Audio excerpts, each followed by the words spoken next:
Medical professionals are now speaking out about the potential health risks facing Bonnie Blue's unborn baby, and what they are saying is genuinely alarming. We already covered her pregnancy announcement and her decision to keep working, but this is a different conversation entirely. This is about what doctors and infectious disease specialists are warning could happen to the child itself, given the circumstances of how this pregnancy allegedly began. Some of the risks being discussed go far beyond what most people would expect. So if you watched our last video, you already know the backstory. Bonnie Blue claims she became pregnant following an unprotected event involving around 400 men at a London mansion back in February. But regardless of whether you believe her or not, medical experts have started weighing in on what the real-world health implications would be for a baby conceived under these exact circumstances. And that is what we are going to break down today. The number one concern that every medical professional has raised is the risk of sexually transmitted infections being passed from mother to baby. This is not speculation or internet drama. This is established medical science. When a person has unprotected contact with a large number of partners in a short window of time, the probability of contracting an STI increases significantly, even if every participant was tested beforehand. No screening process is perfect, and some infections have window periods where they will not show up on a test despite the person being contagious. Infectious disease physicians have specifically highlighted 3 infections that can cross the placenta and reach the baby before it is even born.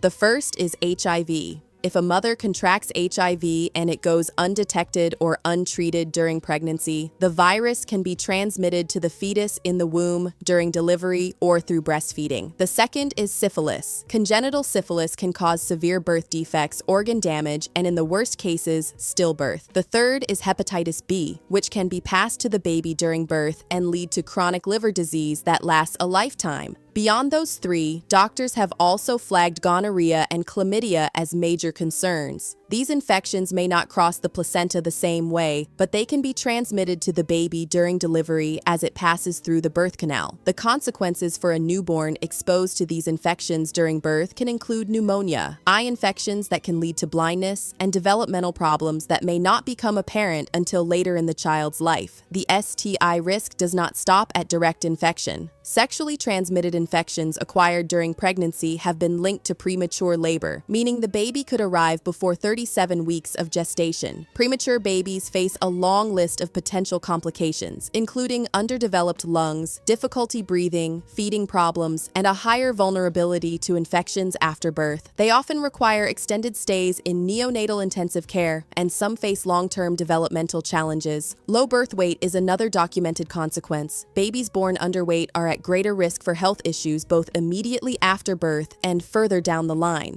These are not rare or unlikely outcomes. They are well-established medical risks that doctors see in clinical practice, and they become more likely when STIs are present during pregnancy. Here is one that most people probably have not heard of in connection to this story. Some medical research has found an association between exposure to sperm from multiple partners and a heightened risk of preeclampsia. Preeclampsia is a dangerous pregnancy complication involving high blood pressure that can restrict blood flow to the placenta, limiting the nutrients and oxygen that reach the developing baby. In severe cases, it can lead to organ damage in the mother, forced early delivery, and serious growth restriction in the fetus. Now, it is important to say that this area of research is not as settled as the STI transmission data. The link between multi-partner exposure and preeclampsia is something that has appeared in some studies, but it is not universally accepted as a definitive causal relationship. Still, the fact that it is being raised by physicians in the context of this specific situation tells you that medical professionals are looking at this pregnancy with a level of concern that goes beyond the usual.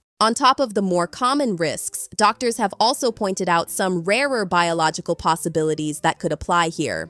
The first is something called heteropaternal superfecundation. That is a medical term for a situation where 2 separate eggs are fertilized by sperm from 2 different men during the same cycle, resulting in twins who have different biological fathers. It sounds like something out of a medical drama, but it is a documented phenomenon. A case in Brazil just last year confirmed that a teenage girl was carrying twin boys with different fathers after being with 2 men on the same day. In Bonnie's case, with 400 partners in a single event, the odds of something like this are obviously much higher than normal. The second rare scenario is called superfecundation. This is when a second pregnancy begins while the first is already underway, meaning two fetuses could be developing at different gestational stages inside the same womb. It is extremely uncommon, but it has been documented in medical literature, and it introduces its own set of complications around delivery timing and fetal development. Here is the part that makes all of this even more concerning. Bonnie's team has said that participants at the event were screened for STIs beforehand, but no detailed information has been provided about what that screening actually involved. There has been no confirmation of which infections were tested for, how far in advance the testing was done, or whether the results were independently verified. There has also been no public statement from the event organizers about any health follow-up after the fact. Bonnie herself has been open about her pregnancy symptoms, sharing updates about nausea, dizziness, lightheadedness, and fatigue. She has talked about trying to eat healthier and drink more water, but she has not publicly addressed the specific medical risks that doctors have raised, and there has been no mention of comprehensive STI testing during her pregnancy so far, at least not in any of her public content.